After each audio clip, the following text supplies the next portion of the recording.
Assalamualaikum everyone, welcome back to my channel.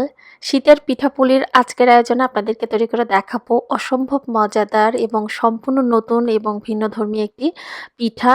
দেখে মনে হতে পারে যে এটা অনেকটা দুধপুলি পিঠা, এটা কিন্তু আসলে দুধপুলি পিঠা না, সম্পূর্ণ নতুন একটি পিঠা। ঘরে থাকা সামান্য পরিমাণ উপকরণে আমি তৈরি করে দেখাবো এবং পিঠার ভেতরের যে পুরটা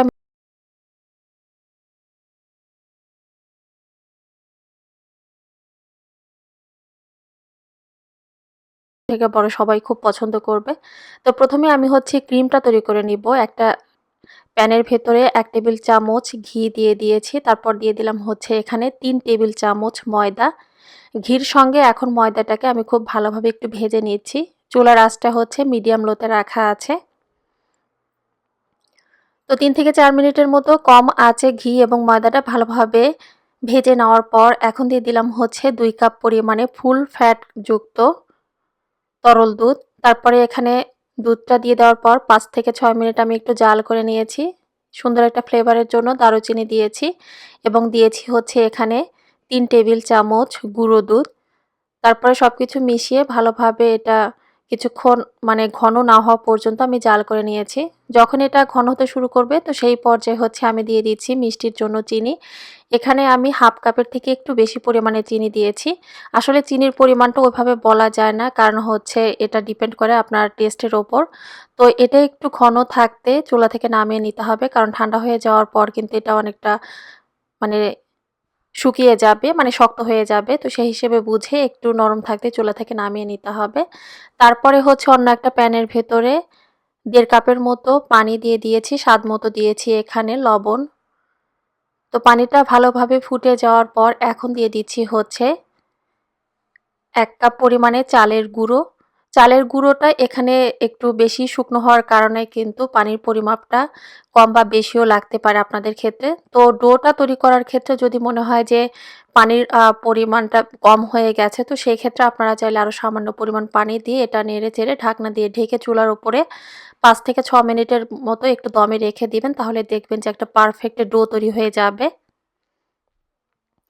আর এই যে পিঠাটা আমি তৈরি করে দেখাচ্ছি এটা কিন্তু বাজার থেকে কেনা শুকনো চালের গুঁড়ি দিয়ে আমি তৈরি করে দেখাচ্ছি।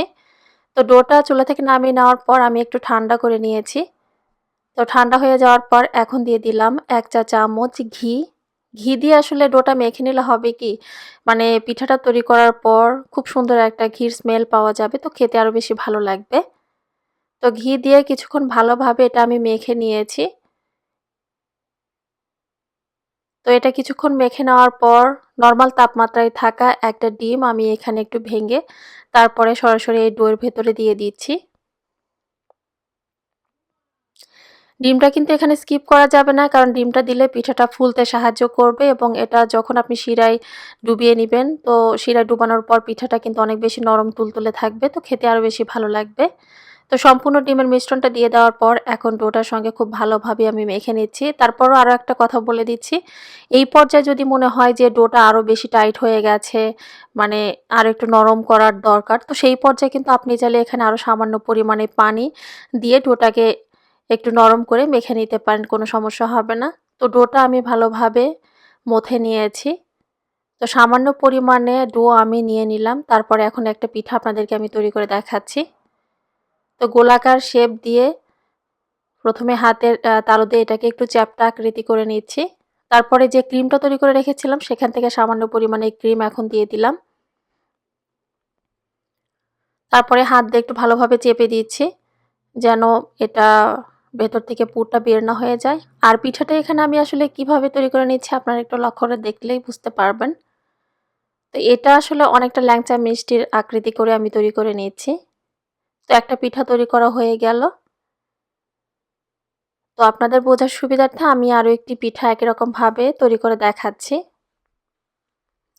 এই পিঠাটা আসলে তৈরি করা খুবই সহজ, তেমন কোনো ঝামেলাই নেই। তবে পিঠার ক্ষেত্রে একটু ঝামেলা না করলে দেখা যায় যে আসলে পিঠা বলতেই একটু ঝামেলাই থাকে। যেহেতু পিঠাটা কিন্তু সবসময়ের জন্যই তৈরি করা হয় না, শীতের সময়টাই যেহেতু আমরা সবাই একটু পিঠা তৈরি করে থাকি, তো সেক্ষেত্রে আমার কাছে মনে হয় একটু ঝামেলা সহ্য করাই যায়। তো যাই হোক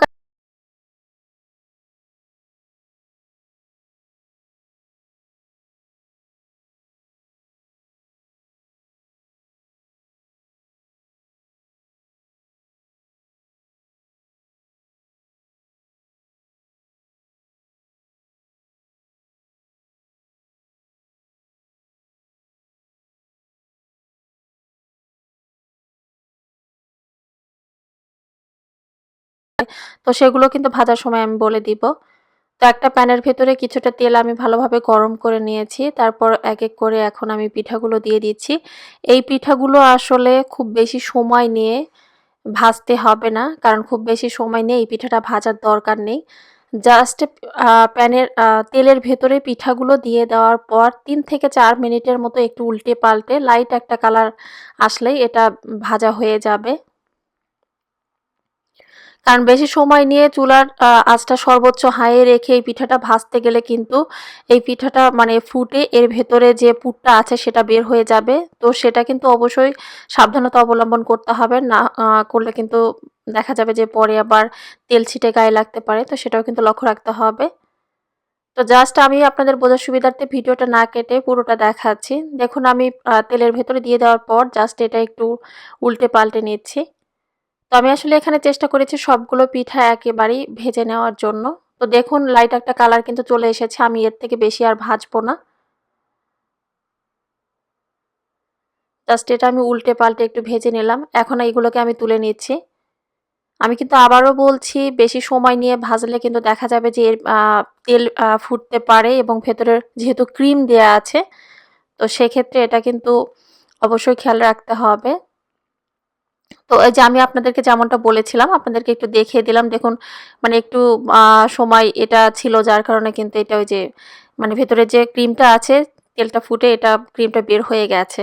তো যাই হোক, এরপরে হচ্ছে আমি চলে যাচ্ছি দুধের শিরাটা তৈরি করতে। তো শিরা তৈরি করার জন্য এখানে দিয়ে দিচ্ছি হচ্ছে ৩ কাপের মতো তরল দুধ।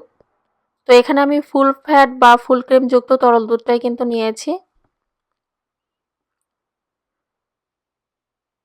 সুন্দর একটা ফ্লেভারের জন্য দুটো এলাচ আমি মাথাটা একটু ভেঙে তারপরে দিয়ে দিলাম, এতে করে খুব সুন্দর একটা স্মেল বের হবে। এরপরে ৫ থেকে ৬ মিনিটের মতো সময় নিয়ে নেড়ে চেড়ে এটাকে আমি একটু জাল করে নিব। অর্থাৎ তরল দুধটা যখন দেখবেন খুব ভালোভাবে ফুটে আসবে, তো সেই পর্যায়ে হচ্ছে এখানে আমি দিয়ে দিব মিষ্টির জন্য চিনি।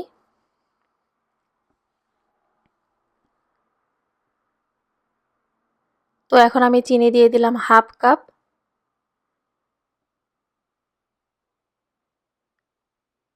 হাফ কাপ চিনি দিয়ে দেওয়ার পর আরও ৫ থেকে ৬ মিনিটের মতো সময় নিয়ে এটাকে আমি খুব ভালোভাবে একটু জাল করে নিব।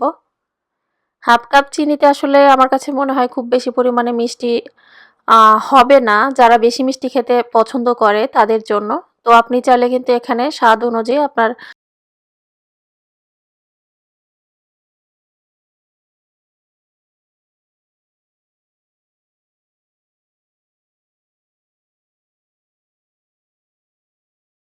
দিলাম।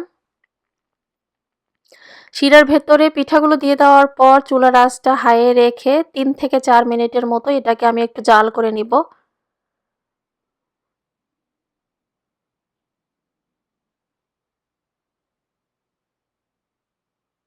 তো পিঠাটা আমার তৈরি করা হয়ে গিয়েছে, মানে এটা আসলে আমি চুলার আঁচটা হাইয়ে রেখে